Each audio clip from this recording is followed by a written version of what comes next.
Welcome to Basic Black. Some of you are joining us on our broadcast, and others of you are joining us on our digital platforms. I'm Kristen Pope, your host. Tonight, Phillis in Boston, an exciting new play about Phillis Wheatley, the first Black woman to publish a book of poetry. In the play, Wheatley returns to Boston from London in 1773, where she achieved celebrity status. Now, back in New England, the writer is reunited with her community, participating in vigorous debate about the abolition of slavery and examining colonists' ownership of slaves, including her mistress, Susanna Wheatley. But we learn people may never get the chance to read her work. Copies of Wheatley's book are stuck on the Dartmouth, the same ship that transported tea from Britain. Performances of Phillis in Boston are at the historic Old South Meeting House. It's the same gathering place where Wheatley worshipped. Joining us tonight, Adeola Solanke, playwright of Phillis in Boston and founder and director of Spora Stories. Kyera Singleton, executive director of the Royall House and Slave Quarters in Medford. Joshua Olumide, actor who plays Prince Hall, and Adreyanua Jean-Louis, actor who plays Phillis Wheatley. Welcome to you all. Thank you for having us. Thank you. Thank you for being here with me in what is going to be such a rich conversation. I agree. And I want to start it off with who we are talking about, why we are here, and that's Phillis Wheatley. So I'll start with you, Ade. Who is Phillis Wheatley? She's an amazing woman. She was a writer. She was, as you mentioned, the first African to publish a book of poetry in English. There were books of poetry prior to that, but we think she was the first to publish a book in English. And she was a teenager when she did it, and she was also enslaved. And my work has been to try to explore some of the contradictions that have made her so worthy of our attention in this 250th anniversary year of a book. The book was published in London in 1773, not far from where I live. I live in Hackney, which is East London, and her publisher, Archibald Bell, his offices were in Aldgate, just like 15 minutes away from Liverpool Street and Hackney, where I am. So she came to London, as you mentioned, and she came because, unfortunately, although she'd been published quite a bit in Boston in periodicals and in publications, publishing a book was a little bit of a stretch too far, unfortunately, at that point, for a book by a Black woman.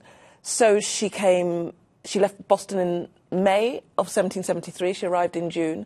And she had a whirlwind 5-6 weeks, being feted as literally the toast of the town. And she returned in September.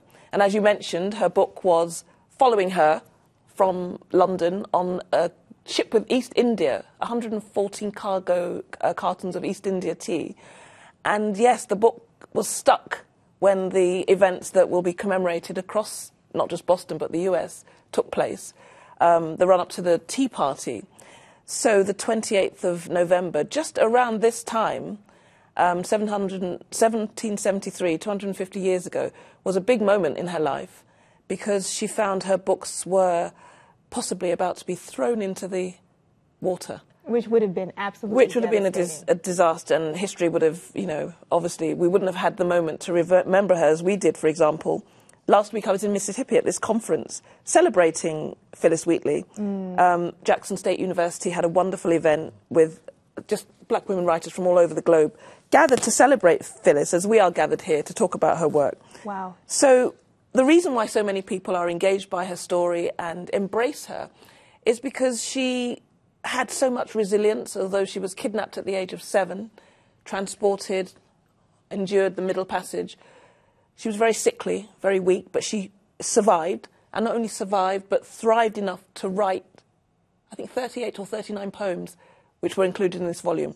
So she's a prodigy. She was very young when she began to write, in her teens, and her poetry has survived because it gives us insights into her period, less insights into her own personal experience because she didn't really write about herself, but she wrote about the Boston Massacre.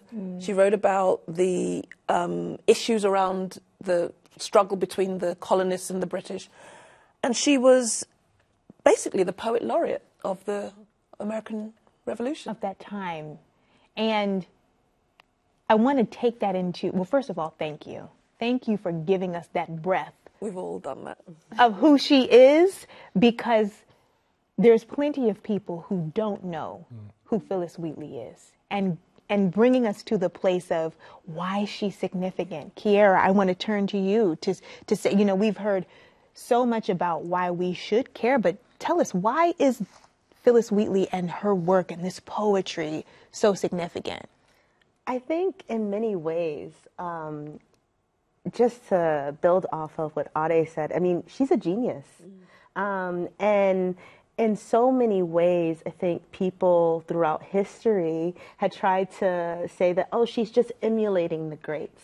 But no, she was great on her own. And I think a lot of new work that's come out has actually pushed back against this idea that she was just emulating English styles, the Roman classics. But actually, she's actually bringing in knowledge from West Africa. She is showing that Black people, one, are talented people and have always been a talented people, but that we also retain our own history and our culture. And even if we have to be sly about it, even if we have to be coded about it in our cultural production, it's there. And I think a part of why we need to care about Phillis Wheatley is because we need to understand her in this abolitionist moment.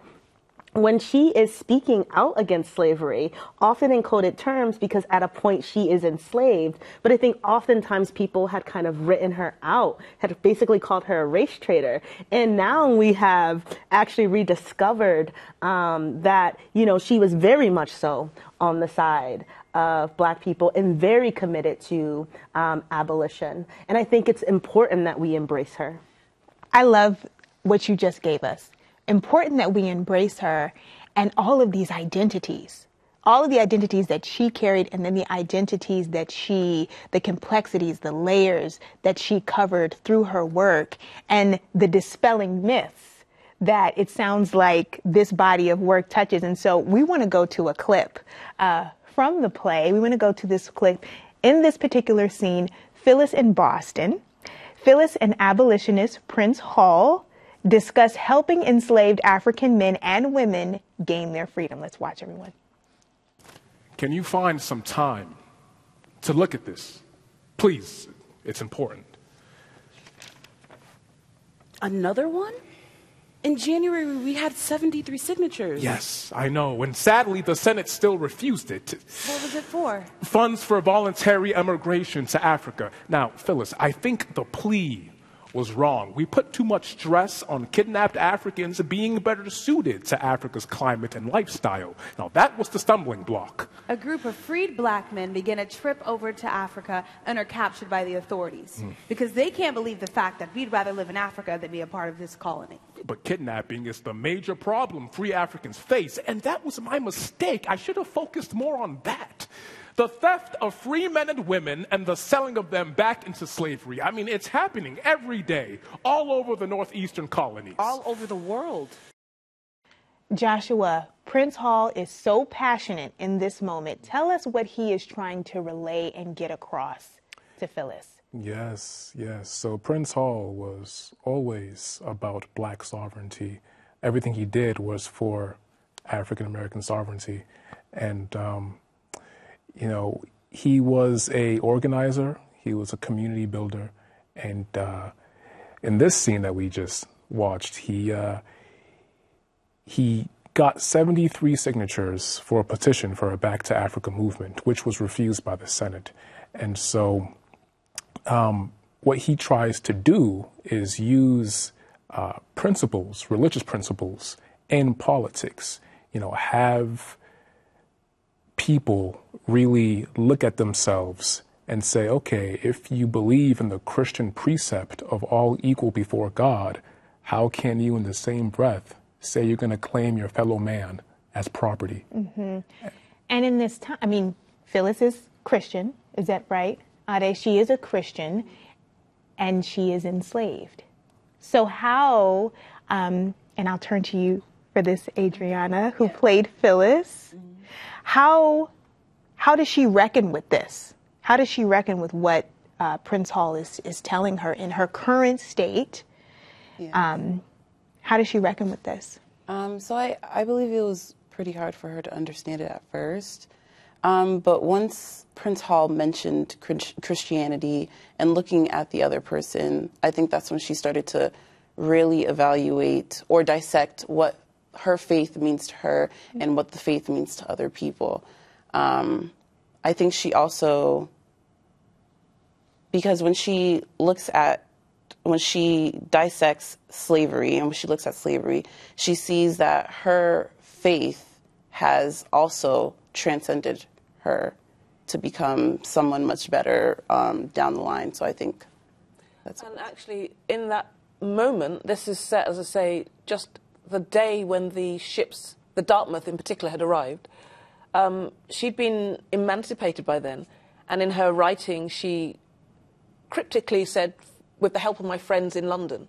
So when she left in May, as I said, they had every understanding. The Wheatleys knew she didn't have to come back. And many people who were taken as, Bostonians used to call them servants rather than slaves, but many people were taken to another part of the empire.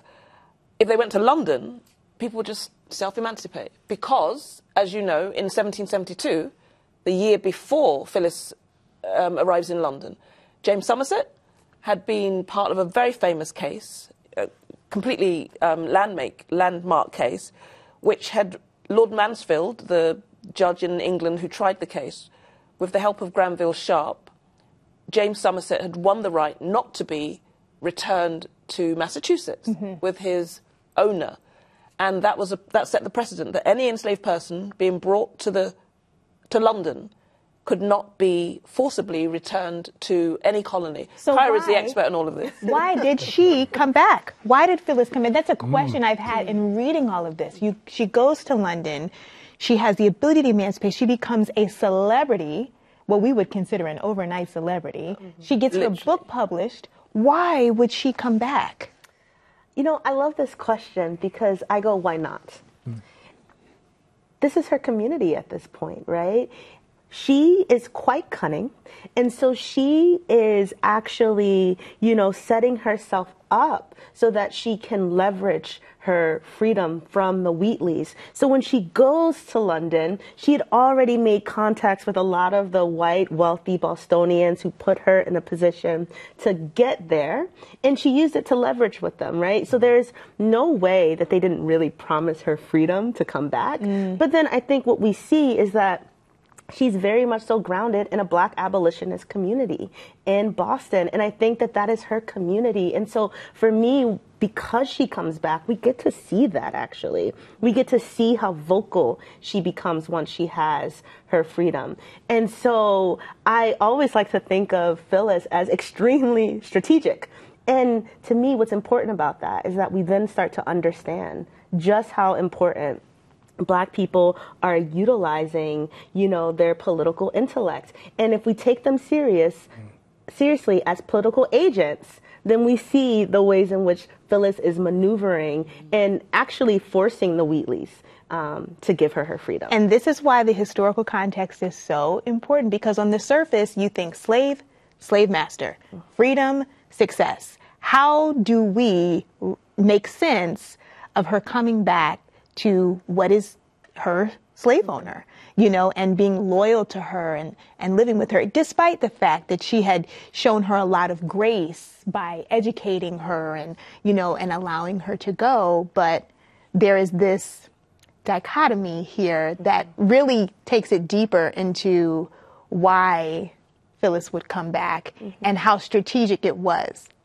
So we have a second clip. In this scene from Phillis in Boston, Phillis Wheatley wrestles with her relationship with Susanna Wheatley, her enslaver. Let's take a look. I'm grateful for all you've done, but I wrote the poems. I stayed up late creating the work, crafting the words. I went to all the tea parties. I read to all your friends. I smiled and curtsied and smiled and curtsied. Your friends praised you for helping the little Negro poet. But when I needed them, they weren't there. I didn't have their support, but I did all the work. I was the one who needed freedom. But my book, I may never see it. Whatever do you mean, Phyllis? I'm grateful, but I need to make my own life. Oh, nonsense. I need time to myself. I need to make my own decisions. I can't keep helping you the way that I used to. Oh, don't be so high and mighty. Well, won't you listen to me at all now? You and Mr. Wheatley frequently remind me you're on your own footing now, as though I can transform myself overnight from slave to free. As if I could have predicted that this would have happened. I came back, didn't I? You kept your promise. And I will keep mine. Oh, I want to help. Let me explain. No one can help me. No one has authority over the ship. The agents of the East India Company can't collect the goods. Mr. Roch, the owner of the Dartmouth, he can't take back his ship. So what can we do? I'm grateful, but I need to make my own life. That is what I walked away with. That's a powerful statement to your slave owner. What does that even mean when you're saying it to a slave owner? Well, and Ade, to you, the thing that I want to know is, what was Susanna? She said, you kept your promise and I'm going to keep mine. What was Susanna's promise to her? Well, I mean, I'm a creative writer, so we don't know. But my imaginative process was to try and put myself in the shoes of each of these different characters.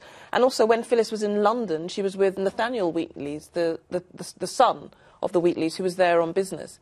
So in London, the Phyllis in London play is imagining their relationship in this new space where, again, they didn't shout that she's our slave. That word was never used. It wasn't polite. Although, let's not forget, the English were also slave owners, and in terms of the Caribbean, their slave practices were particularly horrific.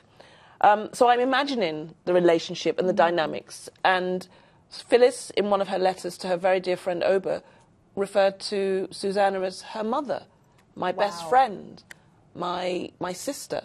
So there was a bond. Yes. But at the same time, she's her enslaver. Now, as you asked earlier, this complexity is what makes the relationship dramatically interesting. What we look for as writers is those contradictions, those conflicts. So the internal conflict that Phyllis must have felt, on the one hand, she can see that most enslavers are not treating their... In fact, even the Wheatleys didn't treat their other enslaved people as they taught Phyllis. They tried to keep her away from them. Stay away from the others. You're not like them. So they found her special, or to your, because we don't throw around the word genius very often. They must have seen... It was a gift from God. Remember, they're religious. Yes, so this kind of talent is divinely endowed, which was a widespread idea at the time. Again, Kyera will speak more to that. I want to know from you, Adreyanua, what it was like. How did you prepare to play Phyllis? You know, Ade is talking about the complexities of her character, and there we see you with the character who plays Susanna. What was it like playing her, a real person, and preparing for this role? I felt it deeply moving. So if I'm honest, I've never heard of Phillis Wheatley prior to being casted in the show, and I did a lot of research. I did a lot of research on her, and I just found her story very, very inspiring, specifically because of her resilience through all of it. She is considered privileged compared to most of the servants at the time, or Africans at the time who were trafficked, and her desire and her conviction to want more for than just herself, to want more for others, it was very moving. And also to perform in a space where she once was also very touching as well, because during the time that she was there, she could only sit at the top gallery. Wow. And I feel like she would be proud to know that we're performing her piece, speaking about the resilience that she had and how much work she was trying to do. And listening to this, Ade, I mean, there's so much intentionality around you pursuing this work. There's so much intentionality. I mean, in what Adreyanua just said, that's deeply powerful. It's our job, isn't it? As artists, as creators, it's our duty. And I don't use the word duty as a kind of, my obligation. As a writer, if I don't do it, who's going to do it? Who's going to recognize and celebrate these amazing characters if we don't do it? And you know it's not easy. You know, writing plays, I love doing it. I'm completely immersed in my work as a dramatist.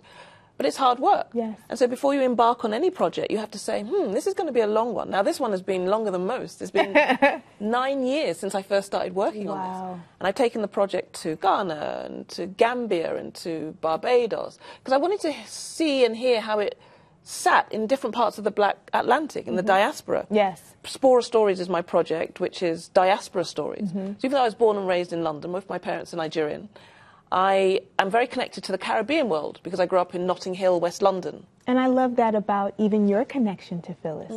Here she is from, was it West Africa? Gambia, Senegal, Senegambia area. So she's from Africa, but is in Boston, has made a life in Boston, goes back to London, goes to London, and then comes back to Boston. And then here you have this beautiful, rich history of being, Nigerian. It chimes with me. Yes, because obviously I wasn't kidnapped, I wasn't enslaved, but we still live with racism. So it's not as though 250 years ago is a long time, but is it a long time in terms of change? There's been progress, but there's still a long way to go, as we always acknowledge. And when we, especially when you come out of the United States of America and you go across the water, you see how short of a time 250 years is in the big scheme of our civilization. I wanted to come to you, Joshua, and ask you the same question. How did you prepare to play Prince Hall? How did I prepare to play Prince Hall? What was your process to play this real character who means a lot to Massachusetts, but just to the overall abolitionist movement? Indeed. Well, when I first read the script, I saw stage direction. Prince Hall, fiery man, tall, 35, comes in charged, and that's how I played him, just from the audition and up until now. And in my research about him, he's a very passionate man. He looked at himself as an elite figure in that time, 1700s. An African man holding himself to that stature, that's something to be laughed at with everybody else.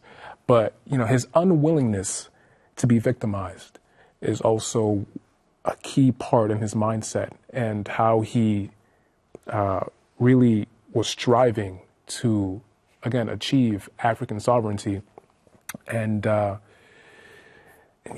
loved researching about him, diving into his persona, trying to get into his psyche, because all I can do is research what he did and then see, okay, how does that relate? How does his actions relate to what he thought of, psychologically? And so... just to say quickly, that's so important, because I always say, even though we're working with historical figures, they're real people. They just happen to be dead. And I wanted Kyera to speak to that, right? Like, we're not talking about fictional characters. We're talking about real people who are now, for us, historical figures. Why is it so important to talk about this, to talk about enslavement and abolition from the 1700s, and do it in this fashion, in this artistic fashion?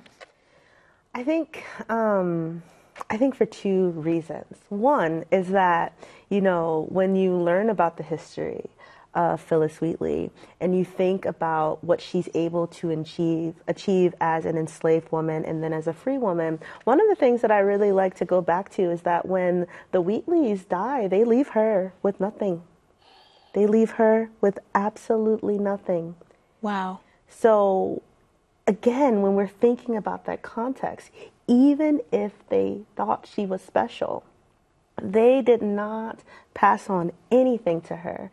And she had a very, I won't say completely difficult life, but it was not easy. And it's not easy for any Black person in that post-emancipation period. Racism doesn't just go away. And so I think when we're thinking about important people like Phillis Wheatley, it's important that we understand that long history of, from slavery to freedom, and actually ask, what does freedom look like? And then when you get into her poetry and her activism, you see that she is advocating for freedom, because she has it, but she doesn't have it in the way that makes her a citizen, a full citizen, And here we have, she doesn't have it in the way that makes her a full citizen. And we know that to take it a step further, economics. Yeah. And so for her to die with nothing. Yeah. You know, does it contradict that statement of she's writing, this is my mother, this is my sister, this is all of these things, but they don't leave me anything? Did they have something to leave? I would presume that they did. If they, John Wheatley had wealth. Wow. Susanna died a few months after the events of the play, the following spring. But John Wheatley lives for a lot longer, and he's the one who doesn't leave her anything. Yeah. Wow. So, and economics is the key. You're absolutely right. And that's why the drama of her books on board is so alive, because these books are the wealth that she could possibly have through selling the books. Yes. Without them, she has nothing. And we can say, though, she got her books back. We do. We did. We can say that. We can say she got her books back. Spoiler. Well, before we go, we want to honor more Black women in our area. Along Blue Hill Avenue in Roxbury and Dorchester are banners that celebrate notable Black women leaders. All 212 banners recognize their grace and contribution in the arts and culture, politics, health, education, and community building. The banners include luminaries Marita Rivero, Sarah Ann Shaw, Margaret Burnham, Ayanna Presley, and so many more. It's all a part of the Black Women Lead project led by Greater Grove Hall Main Streets. Now, stay with us as we continue our conversation on our digital platforms, YouTube and Facebook.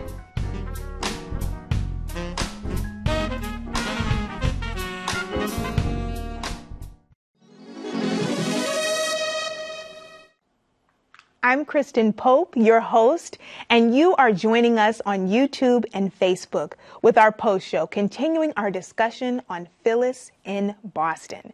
So one of the things that I wanted to call attention to is that who is Phillis named after?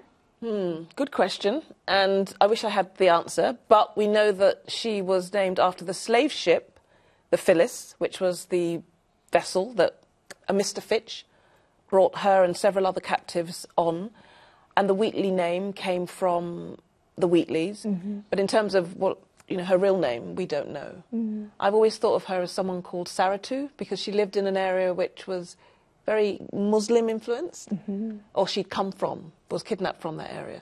And Saratu is just the name of a friend of mine from when I was a child. And I think of Phillis as a friend, actually.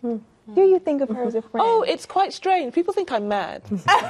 I'm not joking. But I have a friend who's actually working at Emerson, and when I first arrived, I went to her statue on Commonwealth Mall. I know it sounds crazy, but I held her hand and I spoke to her. I know artists are crazy, and I'm probably one of the craziest.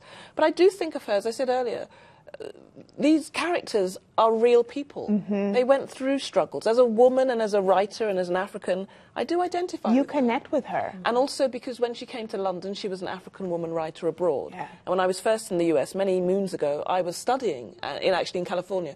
And when I heard of her, I thought, oh my gosh, I'm the opposite, because I'm from the UK, I've come to America, and from the US, it wasn't the US then, from the colonies, she came to England. So there was a sense of immediate recognition. I know what it was like when I arrived in California. I'm in a bright new environment, and the excitement of new people and new sounds and new sights. Now, when she arrived in Boston as that poor, sickly 7-year-old, I don't think the encounter was quite that moment of excitement. But by the time she got to London, and with the celebrity that she enjoyed, I know she was really soaking up the experience of being in the largest city in the world at that point. London was the high street of the British Empire. We are here with the privilege and the pleasure of learning about her. People who go see Phillis in Boston are going to learn about her. Kyera, why don't more people know about Phillis Wheatley as opposed to Harriet Tubman or Prince Hall? Why don't more people know about Phillis Wheatley? I think a part of that has to do with the fact that she's an 18th century figure. I think a lot of people are still learning about the 18th century in many ways. I think that there was, a lot of resentment for how she used to talk about Black people in her poetry, but I think that what has happened is that there's been a recovery project where people are saying, hey, actually, she's enslaved and she has to be very careful with what she says. The wrong word, the wrong sentence might jeopardize her freedom. And so I think that that project has been really, really powerful. And that work has been done by, Black women like Ade and many who have come before her, actually. Yeah. Black historians, Black women historians, Black local historians who have been really trying to preserve her legacy. So I think, there's a few reasons why we don't know about her, but I think oftentimes Black women in the 18th century, specifically in Massachusetts, they're kind of still a little bit buried. Yeah, buried in the popular imagination. And, Phillis Wheatley specifically had this you said it, Ade, unusual experience as a enslaved person. Very unusual. It's specifically in the 1700s. Talk to us, Adreyanua, about how you navigated all of the complexities of how unusual it was for Phillis Wheatley to have the experience she was having in the 1700s. Yeah, so I think the thing that was most striking to me was the fact that she was 7 years old on the passage, and she experienced so much traumatic things on the schooner, on the Phillis. So she was on the passage for, I believe, 240 days, and only 64 people survived the passage. And throughout the whole entire time, she was sickly, she was ill. She has to change her customs and ideas to this new place. She's coming from Africa, which is a very warm, hot climate, to Boston, that's a very cold, white place. So I think that was very interesting to learn about her. And the fact that it shows how smart and resilient she is. The fact that she learned so much Greek and Latin within the first 6 months of her being brought or sold in Boston. And Ade, you said she's a prodigy. I mean, it's incredible. Yeah. Even as I know the story, and as I'm listening to her, I'm thinking, this is insane. This is incredible. I mean, it's hard enough learning a second language. Right. But through that horrendous journey, you come able to still apply your mind and then create. I mean, it's beyond my mind. You couldn't make it up. It's mind-blowing. You couldn't actually make it up. She did die quite young. 31. 31 years and old. in quite abject, sorry conditions, which speaks to the issue that was raised. You're free, but how free are you in a society that still makes it hard for you to earn a living? Her husband, John Peters, who's also a character in the play, struggled with the racism he faced as a free black man when trying to be paid for the work he'd done, trying to get income to support his family was a challenge. Yeah. What about that as a man, Joshua? I would love for you to jump in on that. The perspective of a man. Prince Hall was an abolitionist, but what about that perspective in this particular time? Can you shed light on? Yeah, well, there's a scene that was actually cut from the final cut of the play where he's talking with John Peters and he's giving him sort of advice, mentoring him about, he was asked, how do you bear up under the daily insults you meet within the streets of Boston? Oh, it's the same as anywhere. Just, ignore them and work hard, do well, you'll be fine.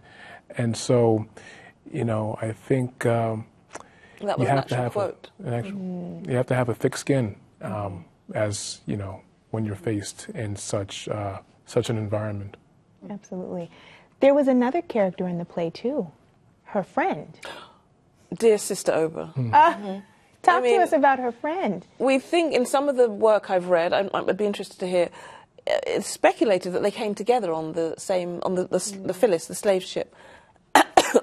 They were very close friends. They were corresponding for many, many years. And as close as they were, Phillis was able to confide in her and talk about her feelings and talk about some of her experiences. And Oba was enslaved to a reverend, Mr. Tanner, in Newport, Rhode Island. So they were able to see each other from time to time. And I think that gave me, as an artist, a real way to explore how Phillis relates to other women. It's a sister circle, if you like. And Oba was a very well-known woman. She survived Phillis and, was founding African women's societies and working with her church group to raise money to make the lives of Africans better. And she was well known and well respected. It's quite extraordinary to think about, again, how they prevailed in developing themselves and contributing to this society in spite of all the constraints that they faced. In those times. But they persevered. Yes. And again, that's a lesson. Young people, when I speak to young people about this, you know the thing that they say most often? If she did that, Phyllis, I can do anything. That's right. Young people say that all the time. It's inspiring. And so much of her story really is here to inspire us. Yes. It's here to inspire us. Yes. Where can people see the play? We're on at Old South Meeting House. It's just near Downtown Crossing. I'm sure your viewers all know it. And here's our lovely actress on the front. And it's on every night from Wednesday to Sunday. Check Thanksgiving week. The time scales are a little bit different that week. But it's on at 7 p.m. and it's in the actual building, as you mentioned, where Phyllis used to worship. And as we were saying earlier, in her day, she was only allowed to sit in the upper gallery, sometimes called the slave galleries. But we are excited that she's now where she belongs, in the spotlight, in the middle of Old South Meeting House. In the spotlight in Boston. And it's on until the 3rd, Sunday the 3rd of December. So we look forward to you coming again and your audience joining us. Oh, thank you so much. Thank each and every one of you for being here with us, for sharing Phillis Wheatley's story with us in the breadth and the depth, and just reminding us how powerful she was, Black women are, we all are. I'm inspired. Can I say one more slight quick thing? We have to go. But thank you so much. And I just, clearly there's more to talk about. There's more to talk about, which is why everybody should go see this play. But thank you for joining us. I'm Kristen Pope, your host. Thank you.